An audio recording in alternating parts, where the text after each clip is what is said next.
You just tapped your phone against a machine and bought a coffee. No cash, no haggling, no chickens exchanged for bread. You didn't think about it twice, but the story of how humans got here is far stranger than people used to trade stuff, than someone invented money. That's the version you were probably taught. Cavemen swapped fish for firewood. Eventually it got annoying, so they invented coins. Clean, simple, wrong. Here's the real answer.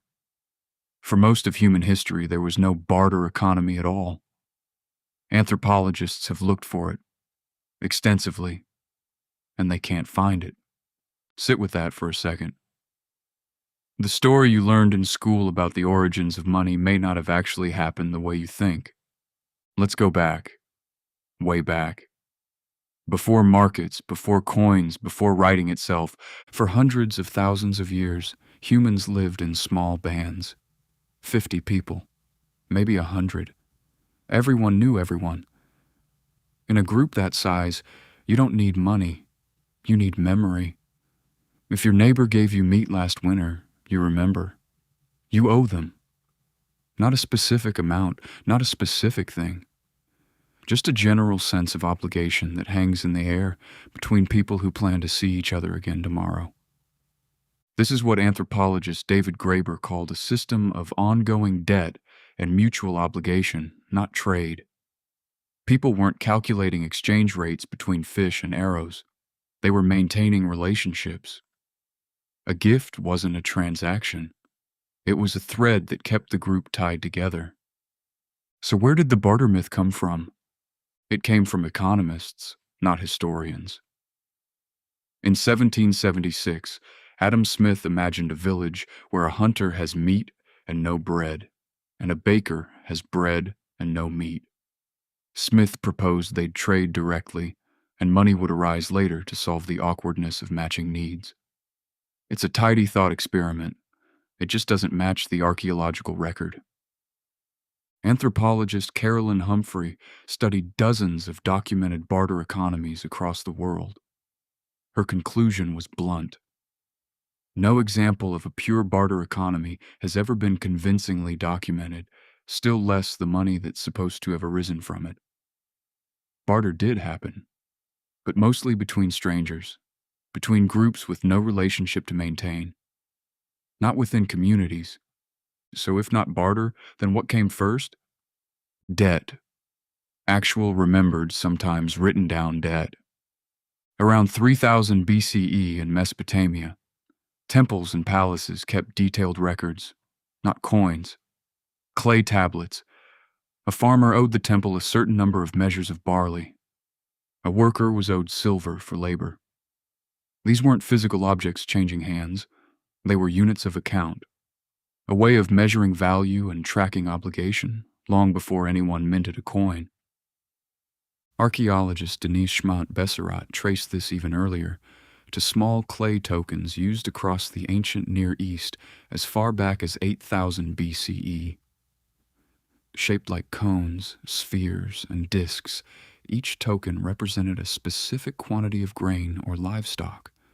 They weren't currency you'd spend at a market stall. They were accounting tools, proto-writing almost, a way to remember who owed what.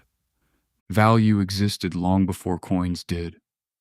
What was missing wasn't the concept of worth, it was portability. Now picture the problem this created. You have grain, your neighbor has pottery.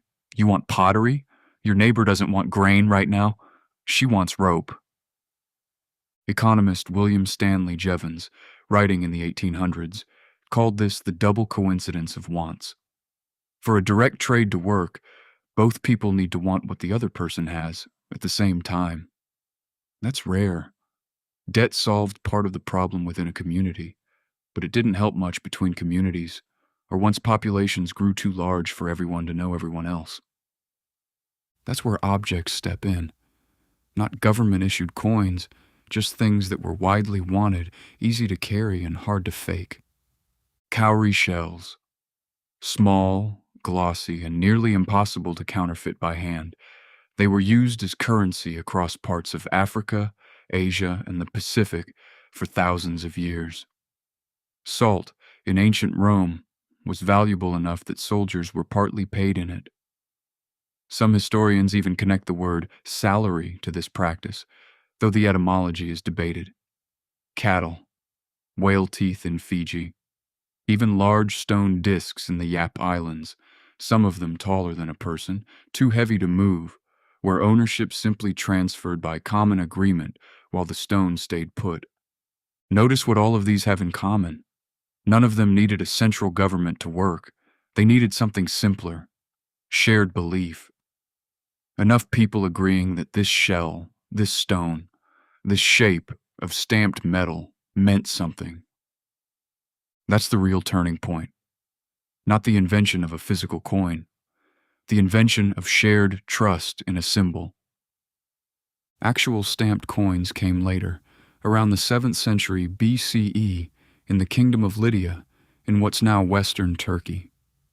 These early coins were made from electrum, a natural gold-silver mix, stamped with a lion's head to guarantee their weight and purity. For the first time, you didn't need to know or trust the person handing you money. You just needed to trust the stamp. That single shift changed everything. Trust moved from person to symbol, from relationship to institution. Strangers could now do business with strangers, at scale, across vast distances, without either one needing to remember or vouch for the other. Here's the part that should genuinely unsettle you. Money didn't replace barter. Money replaced memory. Every time you use a card, an app, a coin, you are outsourcing something your ancestors used to carry inside their own minds. Who helped me? Who I owe? Who owes me? For most of human history, that ledger lived in people's heads, reinforced by obligation, reputation, and the simple fact that you'd see this person again next season. Now it lives in a database. Think about what that trade-off actually cost. Debt used to be personal. It used to carry a face, a history, a reason. Today, a debt can exist between you and an institution you've never met, in a currency backed by a government you'll never speak to. The efficiency is staggering. The relationship is gone. There's a strange symmetry to it, too. Anthropologists studying gift economies today, in places from Papua New Guinea to indigenous communities in North America, still find systems that look almost identical to what existed before coins. Obligation, memory, reputation. Money didn't erase this instinct. It just gave humans a way to skip it when convenient. So the next time you tap your card for a coffee, you're not just buying caffeine. You're using a 5,000-year-old workaround. A tool built to let strangers trust each other without needing a shared history. Your ancestors didn't invent money because trading directly got annoying. They invented it because remembering every debt for every person in a world that was suddenly too big to remember became impossible. You tapped your phone against a machine and bought a coffee. No thought required, but somewhere underneath that tap is the oldest problem your species ever solved. Not how to get what you need, how to trust someone you'll never really know.